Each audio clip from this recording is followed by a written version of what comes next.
A hired hand is not the shepherd. He's not the shepherd. It goes on to say that the wolf attacks. This word attacks literally means carries away or snatches out of. Then the wolf attacks and the flock scatters. The wolf attacks the flock and it scatters it.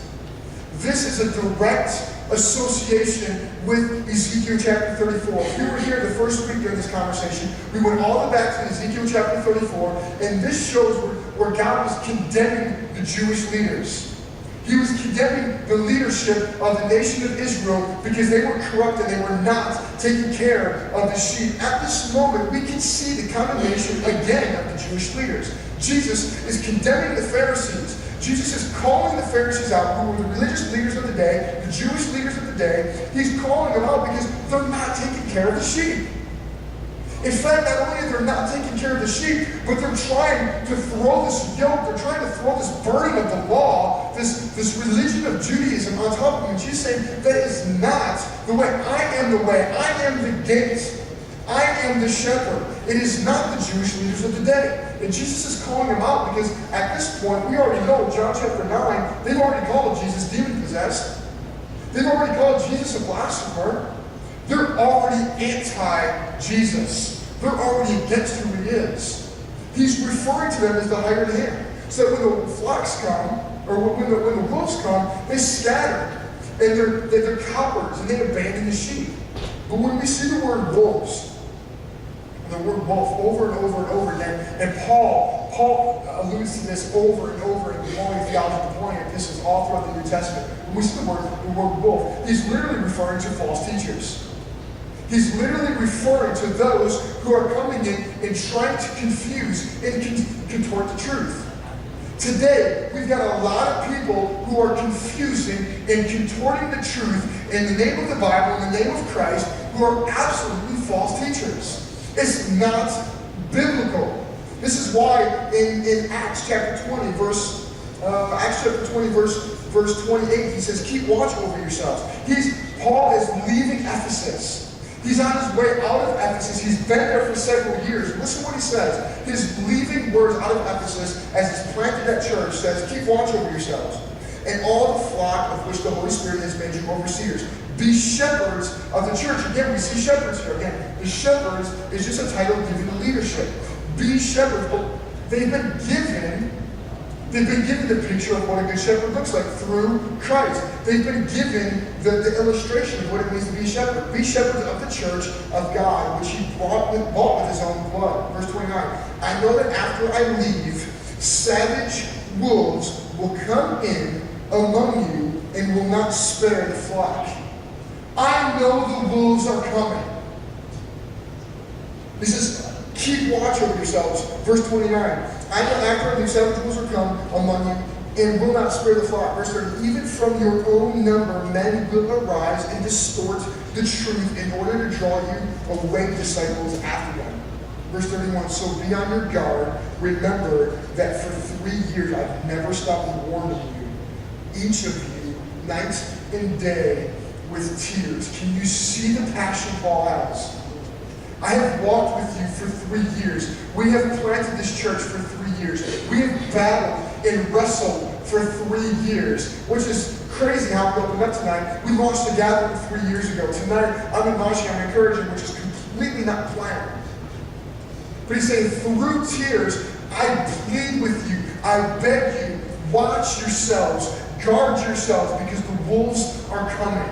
And what the wolves do, the wolves, they attack. But even worse than attacking, they scatter the sheep.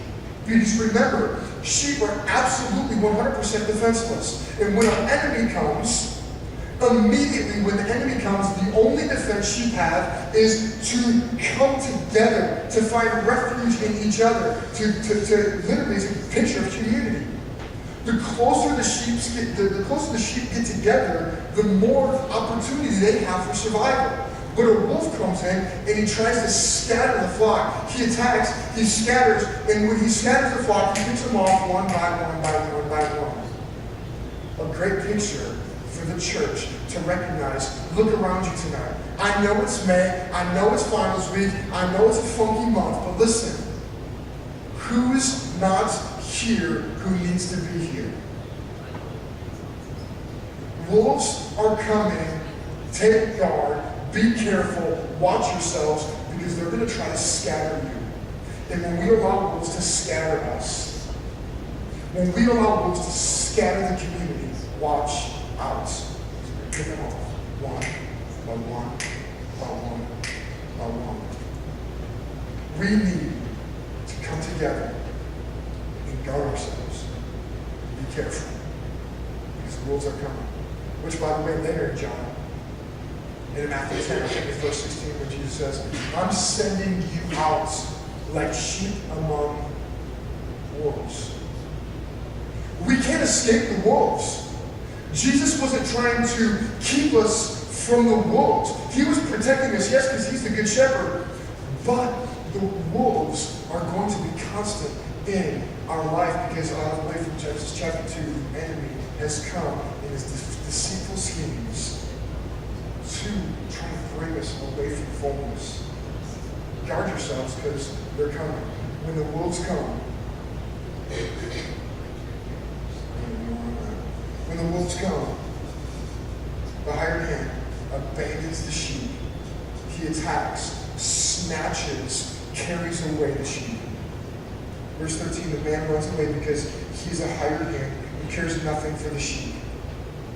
Jesus begins to personalize this now. He's used verses 11 through 13 very generally. But now a shift takes place in the language in verse 14, and Jesus becomes very personal here. He says, I am the good shepherd again. Just in case I'm the good shepherd.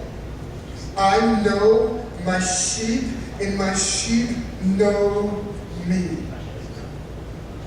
If you've been around a while in our community, immediately, what should take place? If you've been around for a while, if you've heard preaching from here for a long time, immediately in Scripture, when we see the word know, we should immediately know what this means.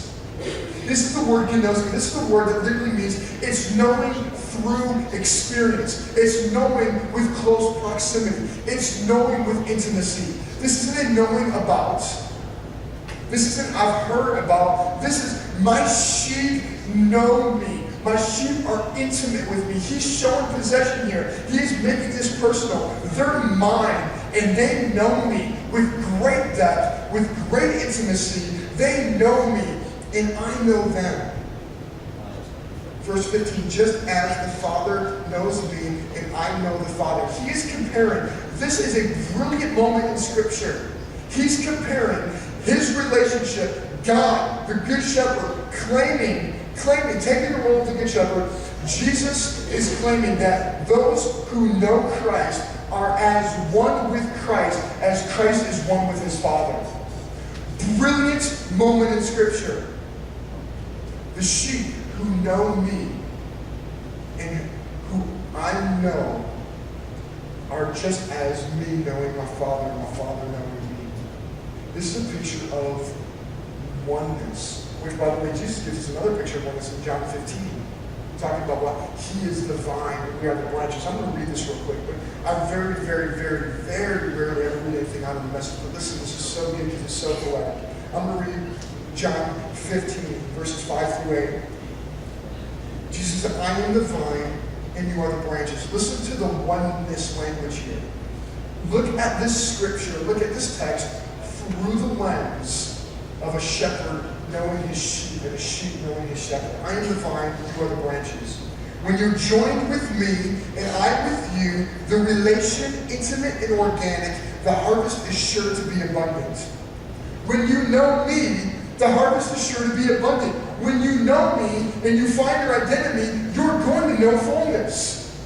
Yes, at a time and place yet to be, but here and now there's going to be a richness, and there's going to be a depth, and there's going to be a fullness to life that comes when you know me, when you're joined with me. Separated, you can't produce a thing. Anyone who separates from me is dead wood, gathered up and thrown on the bonfire. Picture being separated and being picked off by a wolf. If you're separated from me, you can't produce anything.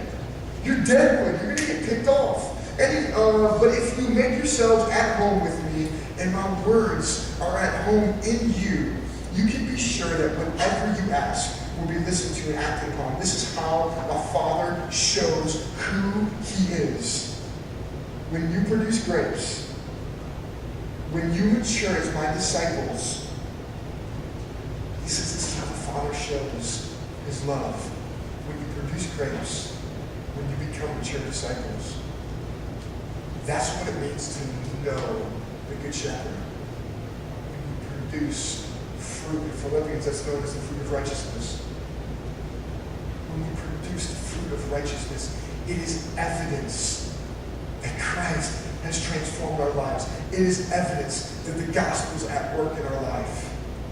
Because we're producing fruit and we're becoming mature disciples because we deeply and intimately know Christ.